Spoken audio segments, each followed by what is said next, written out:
But just to remind our viewers that with all the votes counted at the moment, with lots more still uncounted, President Uhuru Kenyatta is ahead of his contender with 54.86%, and Raila is at 44%. And right now I'm joined by, like you said, Gadara, who's been tweeting furiously, Bassett Buyuka, and Martin Mutua, and John Alanamo has just joined us. Welcome, welcome. As I say, we're discussing how we're covering these elections. John, as well as Martin, I think, and Bassett and Gadara, you've covered elections before. If you can tell us, what are your concerns about how we're covering this particular election, kind of like relying on IBC for a lot of our information? Yeah, I think that's something that the media needs to sort of like grow out of.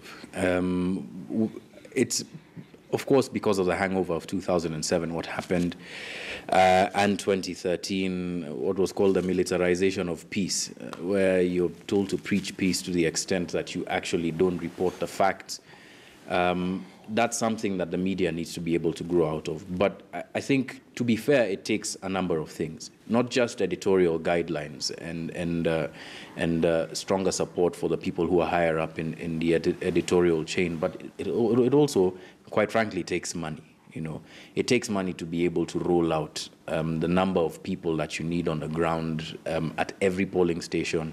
I understand that most of the main media houses now have about 290 people in all of the constituencies, which is a step up from what you had in the last election. So we're getting there. Eventually, we probably will have, if not the capacity in terms of what you want to do in terms of growing out of that dependence on IBC, you'll at least have the manpower. So that's something that we need to be able to grow into. But I think it's more like a glass ceiling, some sort of psychological, I don't know, fear factor. I think that's the only way to put it. Yeah. Being afraid of what the government will do. I think because of what Michuki did in 2007. Right. You know, everybody's afraid, and also this time around, I think Francis Wangusi of the Communications Authority did say that he did not want media to be announcing independent results, so to speak, or tallying on their own and then releasing those results. Yeah, but you know what's the basis of that? I think sometimes we also have to be brave enough to challenge those things in the same arena that those kinds of comments are made. The other narrative that I've heard that I think also needs to be sort of put out there is our democracy mature enough to be able to receive those kinds of results, you know, that vary with the official IBC line, right, and, you know, soak it in and move on.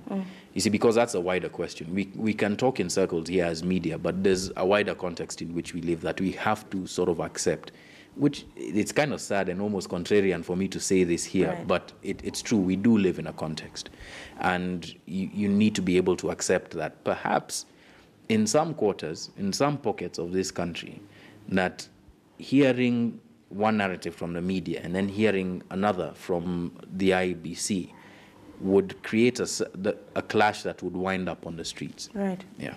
Well, if I may quickly just jump in there. Two things in response to what John Allen said. First, I don't think it's really a capacity issue. Our media does have reporters on the ground in polling stations. They've been reporting from there the whole day, you know. So I think the fact is the numbers are there, and these numbers have been pronounced as final numbers by the courts. You know, nobody can change it. Nobody should change it. You know, so I think it's more about what you said, the fear of what happens if you've got a number that is put out that is different from IBC's. But I think even there, that fear, which brings me to my second point, is I mean, we're focusing on the wrong thing. In essence, what we're saying is the media can be a check on what the IBC does. And we really shouldn't be afraid as media to tell the IBC, actually that number you've put out there is dubious, is wrong. That is not what causes problems. You know, it is not the pointing, it is the rigging, it is the attempt to change the number that is problematic. And by media actually pointing it out and calling it out, it is actually acting to stop it. You know, it's acting as a check that then prevents or removes the incentive for government or somebody in the IEBC to actually play games with these numbers. You know, but I think, and that's what I was saying earlier, that the media took the wrong lesson from 2008. You know, we thought that the problem came because we had a dispute.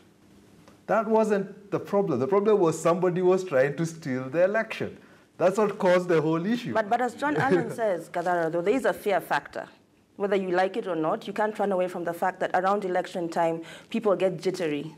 Right. And they really do not want to perhaps go near issues that might start... I totally agree that there is fear, but what people fear, you know, has a history to it, you know. It is not the election itself, you know. The election is just a spark. Like a trigger, yeah. It's just a trigger. But you see... The cause of the fear is all this morass of things. Now here's where I jump in to defend that fear. Not defend, but perhaps explain it. You see, we're kind of damned if we do, damned if we don't.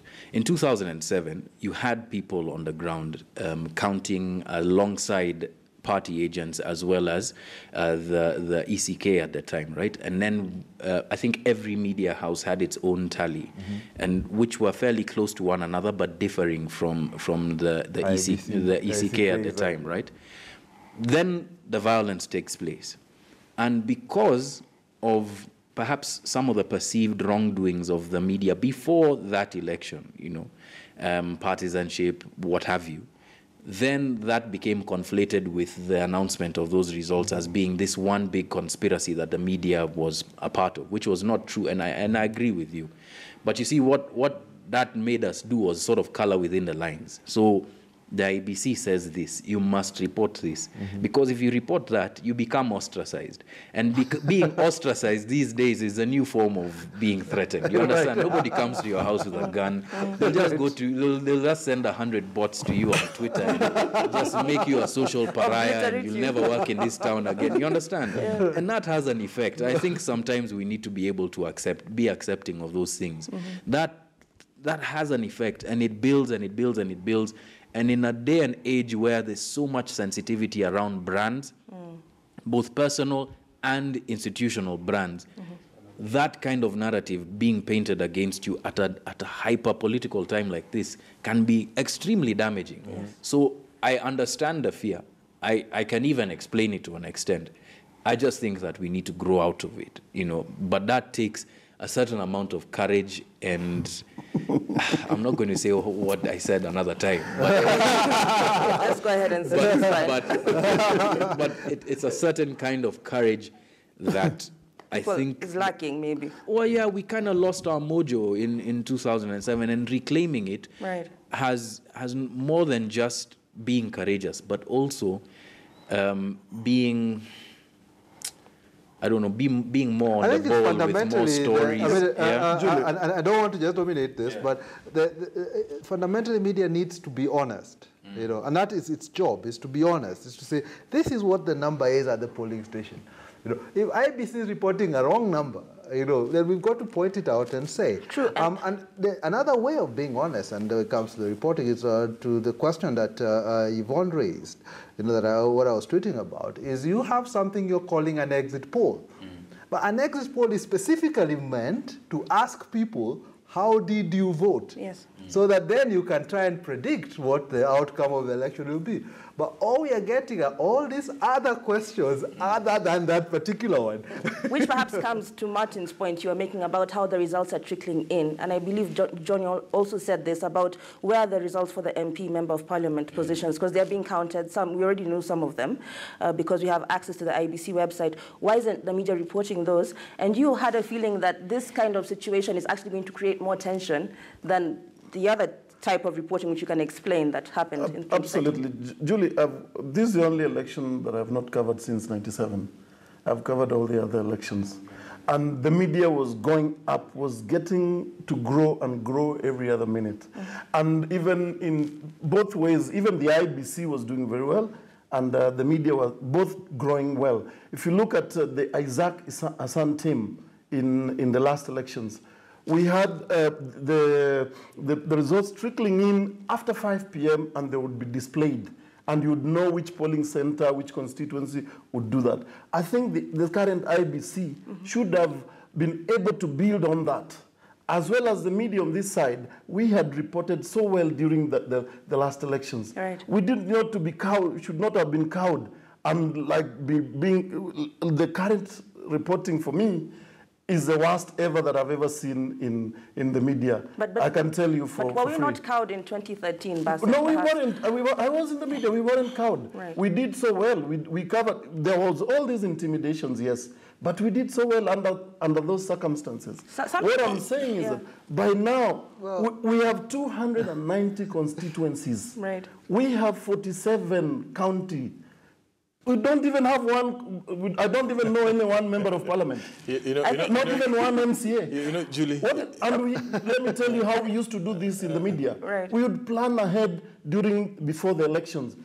Way 2, 3, 4 months before the elections, we would have our own tallying center.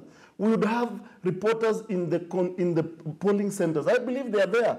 And now it is even easier because it has been decreed that it's a law that whatever is announced at the constituency, you can do it. Right. Why aren't our reporters in the polling centers giving out the results and they're relayed on TV?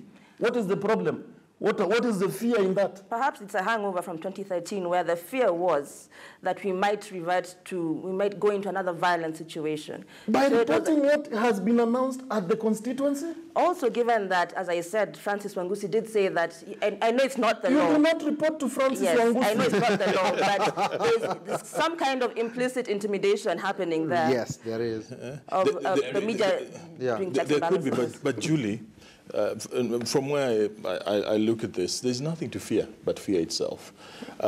What is the role of the media? The media is supposed to be objective, it's supposed to be factual, it's supposed to be accurate, it's supposed to relay information, okay? So let's get that. That's a basic. Right.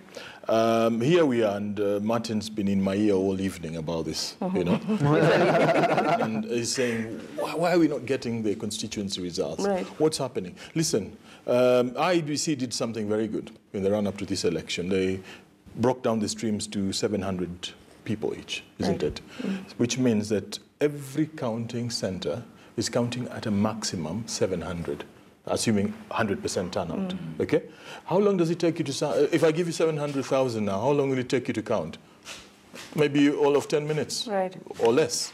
So which tells you that we've gone through the counting. Okay? The results should be coming in much faster. The results should be coming in like hailstones, and you know, right, that flow should be much faster. So which comes to the point, if IBC is a trickle, and they did allude to some of the issues that may lead to a delay. They said some areas don't have network coverage, blah, blah, blah.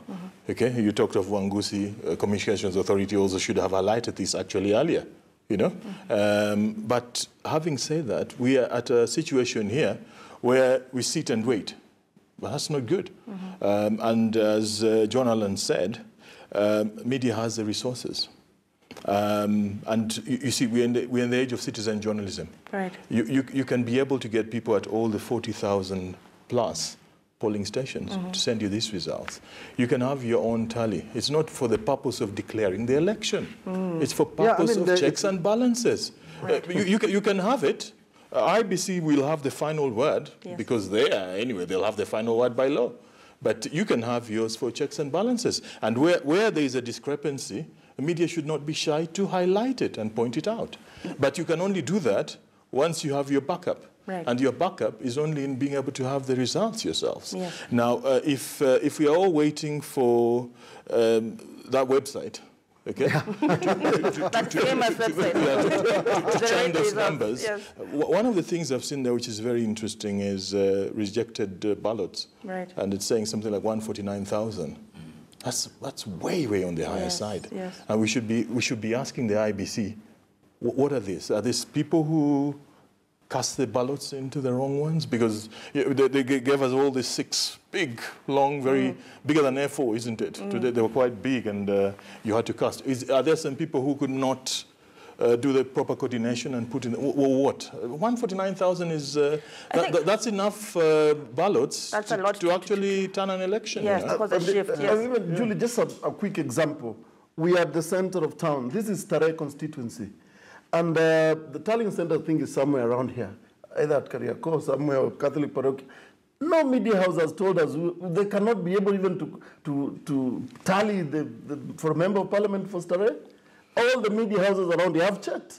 All of them are reporting what this trade jacket kind of reporting. It is despicable. Yeah, but I think the media went wrong. I mean, immediately became dependent on the IBC. You know, and I have a fear that we are essentially just reenacting 2013 and perhaps to an extent 2007 before.